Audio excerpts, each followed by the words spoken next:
রাস্তা সংস্কার থেকে শুরু করে বার্ধক্য ভাতা সবেতেই বঞ্চিত জলপাইগুড়ি পুরসভার 22 নম্বর ওয়ার্ডের বাসিন্দারা। এই অভিযোগ তুলে বৃহস্পতিবার জলপাইগুড়ি পুরসভার সামনে বিক্ষোভ দেখিয়ে স্মারকলিপি প্রদান করল 22 নম্বর ওয়ার্ড কংগ্রেস কমিটি। এদিন বিক্ষোভ প্রদর্শন এবং স্মারকলিপি প্রদানের সময় ওই ওয়ার্ডের প্রায় 25-30 জন ওয়ার্ড কমিটির সদস্য এবং সাধারণ নাগরিক উপস্থিত ছিলেন।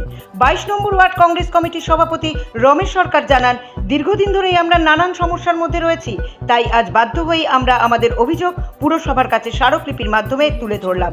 এদিন পুরমাতা উপস্থিত না থাকায় স্মারকলিপি গ্রহণ করেন পুরসভার এক্সিকিউটিভ অফিসার দেবদুলাল পাত্র।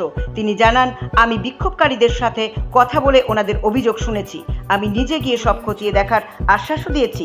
22 নম্বর ওয়ার্ডের প্রাক্তন কংগ্রেস কাউন্সিলর পিনাকি সেনগুপ্ত জানান, আমাদের ওয়ার্ডে বার্ধক্য ভাতা এবং ঘরের টাকা থেকে বঞ্চিত হয়েছেন অনেকেই। 22 নম্বর ওয়ার্ডের কংগ্রেস কমিটি এসেছিলেন আজকের। ওনারা অনেকগুলো বিষয় বললেন। বিষয়গুলোর মধ্যে আছে সলিড ওয়েস্ট ম্যানেজমেন্ট নিয়ে ওনারা জানতে চাইলেন, কেন ওনাদের মতে অনেক জায়গায় পরিষ্কার হচ্ছে না। আমি সে বললাম। অমৃত প্রকল্প সম্পর্কে ওনারা জানতে চাইলেন। ওনারা অনেক কিছু অফিসিয়াল বিষয়গুলো জানতেন না, আমি ওনাদের প্রকল্প সম্পর্কে ওয়াকিবহাল করলাম।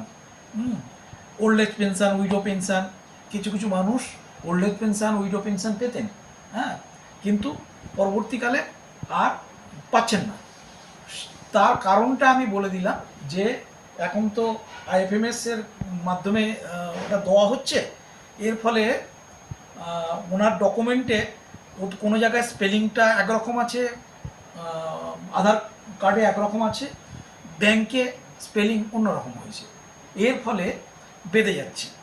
আমরা ওনাদের বলেছি যে আপনারা খবর দিন, বা আমিও ঠিক করেছি যে আমি যাদের এইভাবে হচ্ছে না তাদের একটা লিস্ট করে আমি প্রত্যেকটা ওয়ার্ডে আমাদের লোক মারফত পাঠাবো, ওই লোকগুলোর কাছে পাঠাবো। ওরা ওদের ডকুমেন্টগুলো নিয়ে আমাদের কাছে এলে আমরা বলে দেবো যে কি করতে হবে। যদি 22 নম্বর ওয়ার্ডের থেকে আজকে জাতীয় কংগ্রেস কমিটি 22 নম্বর ওয়ার্ডের সমস্যাগুলিকে নিয়ে যেমন পৌর প্রশাসনের কাছে তুলে ধরবার চেষ্টা করলো, ঠিক একইভাবে 24 নম্বর ওয়ার্ডের নির্বাচিত কাউন্সিলর অম্লান মুন্সি কদমতলায় 4-5 দিন ধরে তার এলাকার ডেভেলপমেন্টের জন্য বসে আছে।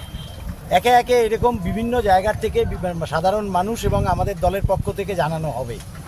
আমরা যেটা আজকে মূলত তুলে ধরবার চেষ্টা করছি যে 22 নম্বর ওয়ার্ডের যে মূল রাস্তাগুলি, বড় রাস্তা হোক ছোট রাস্তা হোক, সবকটা রাস্তা কেমন আছে এবার আপনারা একটা সার্ভে করুন। সাংবাদিকরা যারা আছেন, চলাচলে সম্পূর্ণভাবে অযোগ্য।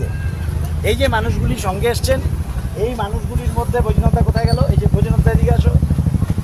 উনি 7 মাস হয়ে গেল, এটা উদাহরণ নিয়ে আসছি একটা, 7 মাস হয়ে গেল বার্ধক্য ভাতার টাকা পান না। বছর 10 ধরে পাচ্ছেন, এখন বলছে যে কি নামের ভুল নাকি বানান ভুল আছে।